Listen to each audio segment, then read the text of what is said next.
Loué soit le précieux sang de notre Seigneur Jésus-Christ et le cœur immaculé de Marie. Dans la précédente vidéo, nous nous sommes arrêtés à la conversion des Juifs. Là, nous allons faire un retour pour expliquer la grande histoire par rapport à la prophétie de l'Apocalypse, le sixième sceau du sixième âge, la grande révolution anticatholique. Verset 12. Et je vis, lorsque le sixième sceau fut ouvert, qu'il se fit un grand tremblement de terre. Le soleil devint noir comme un sac de deuil, et la lune devint comme du sang. Et les étoiles tombèrent du ciel en terre, comme lorsque le figuier agité par un grand vent laisse tomber ses feuilles vertes. Verset 14. Le ciel disparut comme un livre roulé, et toutes les montagnes et les îles furent ébranlées de leur place. L'abbé Lanfranc-Sontac dit, en citant saint Grégoire le Grand, que représente le soleil si ce n'est Jésus-Christ, et que représente la lune si ce n'est l'Église, dans son homélie 29. À l'ouverture du sixième sceau, on voit éclater les persécutions qui avaient été déjà annoncées à la fin du cinquième sceau. Ce grand tremblement de terre, ce soleil noir, cette lune de sang, ces étoiles qui tombent, ce ciel roulé comme un livre, ces montagnes et ces îles changées de place, tout cela doit être entendu, non au physique, mais au moral. Cela veut dire qu'il arrivera une grande révolution, que non seulement les principes de la foi sont obscurcis, mais que le chef de la religion catholique sera couvert d'un voile de deuil, que la persécution inondera l'Église de sang et fera violemment tomber ses ministres sous ses coups, qu'elle sera si épouvantable que le ciel, que le catholicisme semblera avoir disparu. Les montagnes et les îles seront ébranlées de leur place. L'inflexible logique du final, ou mieux encore, les lois immuables de la justice de Dieu, pousseront la révolution contre tous les grands de la terre et lui feront ensuite armer tous les hommes, grands ou petits, les uns contre les autres. Versets 15, 16 et 17. Les rois de la terre, les princes et les tribuns, et les riches et les puissants, et tout homme esclave ou libre, se cachèrent dans les cavernes et dans les rochers des montagnes. Et ils dirent aux montagnes et aux rochers, tombez sur nous, et cachez-nous de devant la face de celui qui est assis sur le trône de la colère de l'agneau, parce que le grand jour de leur colère est arrivé, et qui pourra subsister? Holzhauser dit, par ce tremblement de terre, on comprend une profonde commotion, un très grand trouble, un état d'agitation et de convulsion dans le royaume de Jésus-Christ sur la terre. Le soleil désigne le Christ. Ici, la lune signifie l'Église. Ces étoiles sont les personnages éminents de le royaume du Christ. Le ciel signifie le royaume de l'Église du Christ. La Bible d'Avignon dit, tome 16, page 611, nous pensons, dit, que les signes qui accompagnent le sixième sceau ne doivent pas se prendre à la lettre et ne regardent point la grande catastrophe qui terminera la durée des siècles. Il faut comparer les signes qui accompagnent le sixième sceau avec ceux qui accompagnent le son de la sixième trompette. La Bible d'Avignon toujours, en page 729, dit « Ce n'est qu'après ce fléau du sixième sceau qu'arrivera la conversion des Juifs. » Mais vous aussi, Judas, Église de Jésus-Christ, attendez-vous à être moissonné lorsque je serai près de retirer mon peuple de la captivité, lorsque je serai près de guérir Israël. Ça c'est Osée qui dit en chapitre 6, 2. Tout ce que nous voyons sous le sixième sceau nous annonce pour le sixième âge un cataclysme tel que les hommes croiront être arrivés à la fin du monde. Et ces passages, pris à la lettre, ne permettraient pas de penser autrement. Mais le chapitre suivant, chapitre 7, prouve invinciblement ce que nous avons dit, et qui est aussi l'opinion de plusieurs interprètes, qu'il faut entendre au moral les signes qui paraissent à l'ouverture du sixième sceau. Voici donc le chapitre 7, où il y aura un tableau analytique. Observation préliminaire. Tout ce qui est contenu dans le 7e chapitre appartient au 6e âge de l'Église. Les grands et terribles événements de cet âge sont accompagnés de développements qu'on ne rencontre pas dans les âges précédents. Ces développements, nous les trouverons non seulement dans le 7e chapitre qui suit l'ouverture du 6e sceau, mais encore dans les chapitres 9 et 11 qui accompagnent le son de la 6e trompette. Les chapitres 17, 18 et 19, quoique placés après la 7e coupe, se rapportent également au 6e âge, comme nous le ferons voir lorsque nous expliquerons ces chapitres. C'est donc ces 6 chapitres supplémentaires, 7, 10, 11, 17, 18 et 19, qu'il faut rapporter au 6e âge. Dieu voulant nous prémunir contre les séductions et les dangers effrayants des derniers âges, a permis que la plupart des choses écrites dans l'Apocalypse se rapportassent aux derniers temps. Ainsi, les 405 versets composant les 22 chapitres de ce livre prophétique, si on retranche les 112 versets qui servent de préambule et d'explication préliminaire, ou qui se rapporte à l'ensemble des choses contenues dans l'Apocalypse, il reste 293 versets prophétiques. Et sur ces 293 versets prophétiques, seulement 92 appartiennent aux 5 premiers âges, tandis que 201 se rapportent à la fin des temps. Pour tout lecteur désireux de combattre à fond l'Apocalypse, la classification des 405 versets qui la composent et que nous donnons dans le tableau suivant qui apparaît sous vos yeux est d'un intérêt capital. Explication. Les 4 grandes puissances de l'Europe. Verset 1. Après cela, je vis 4 anges qui étaient aux 4 coins de la terre, retenant les 4 vents, pour les empêcher de souffler sur la terre et sur la mer et sur aucun arbre. Dans les 4 anges placés aux 4 coins du monde, l'Église, selon Primèse, reconnaît les 4 empires de Daniel. Béranger reconnaît aussi dans ces 4 anges 4 empires dits de Beauvais.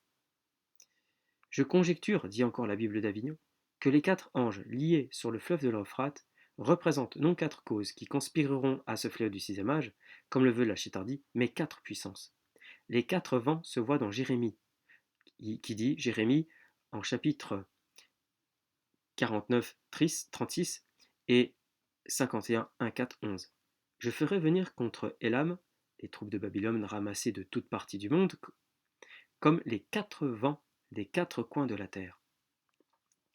Les 4 anges retenant les 4 vents sont donc 4 puissances qui, en faveur des élus, comme on le voit au verset suivant, se sont entendus pour arrêter encore le vent qui doit souffler la guerre de toutes parts.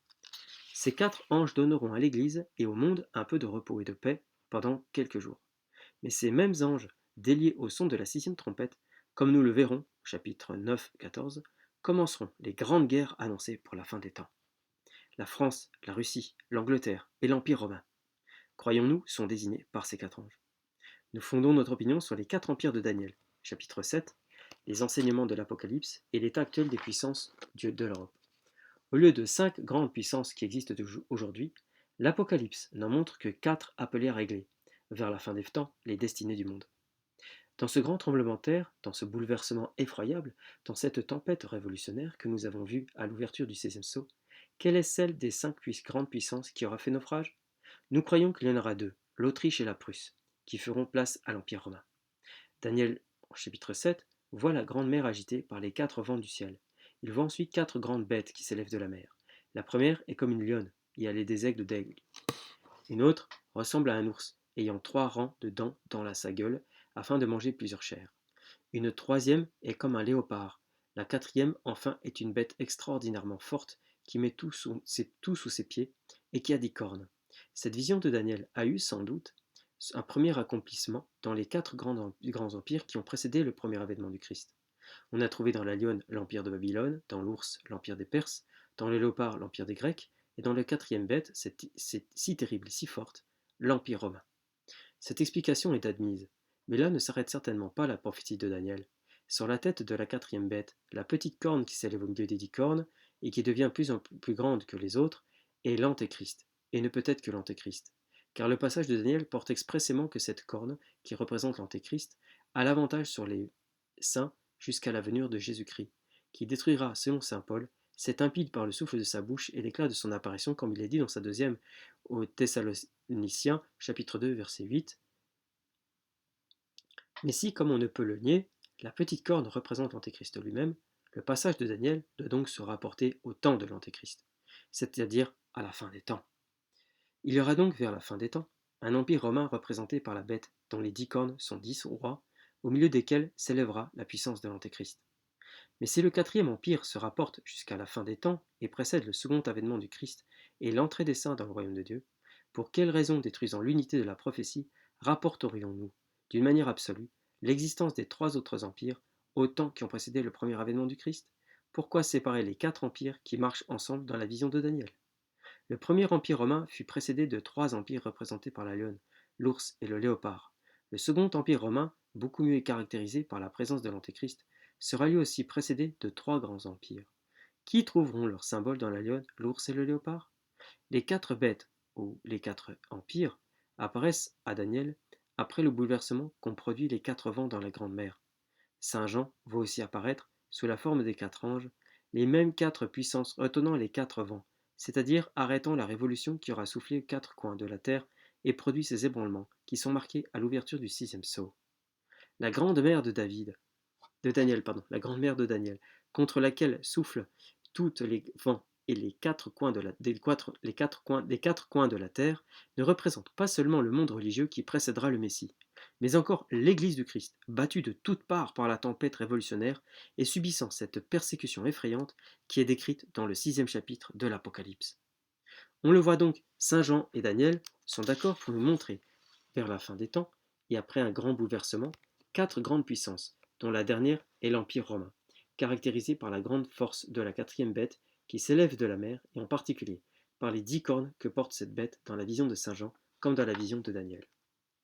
Les premiers peuples qui serviront à former l'Empire romain. Mais quels peuples formeront le grand empire romain qui doit reparaître? En jetant un regard sur l'état de l'Europe, on voit que les grands États de l'Allemagne sont comme les petits États de l'Italie, travaillés par un esprit de révolution qui tend à renverser tout ce qui est debout. L'Autriche n'a peut-être qu'un pas à faire pour tomber dans les griffes de la bête couleur écarlate. Et les autres peuples, ou en partie protestants, gravitent vers un centre unique de puissance révolutionnaire, qui aurait pour capitale la grande ville qui régna jadis sur eux. D'autres peuples, plus généreux peut-être, remués par le sentiment de leur nationalité perdue, prêtent l'oreille aux échos trompeurs qui leur font entendre le cri magique d'indépendance et de liberté. On croira qu'en haine d'un pouvoir qu'ils trouveront toujours plus tyrannique, les Polonais ne donneront pas un jour le cœur et la main à ceux qu'ils appelleront leurs frères. Prenez la carte de l'Europe, tracez les frontières de la France et de la Russie, et vous ferez au milieu l'Empire romain. À ces trois grands empires, ajoutez l'Empire britannique, et vous aurez les quatre grands empires représentés. La France, par la lionne aux ailes d'aigle, la Russie, par l'ours qui a dévoré tant de peuples, l'Angleterre, par le léopard, et l'Empire romain, par la bête terrible, qui doit dévorer les trois premières bêtes et fouler aux pieds tous les royaumes de la terre. Si nous recherchons l'ordre dans lequel ces trois grandes puissances seront un jour absorbées par l'Empire romain, nous trouverons que la raison analogique indique la France la première, la Russie la seconde, et l'Angleterre la troisième. Car la première bête qui disparaît dans Daniel est la lionne, la seconde l'ours, et la troisième le léopard.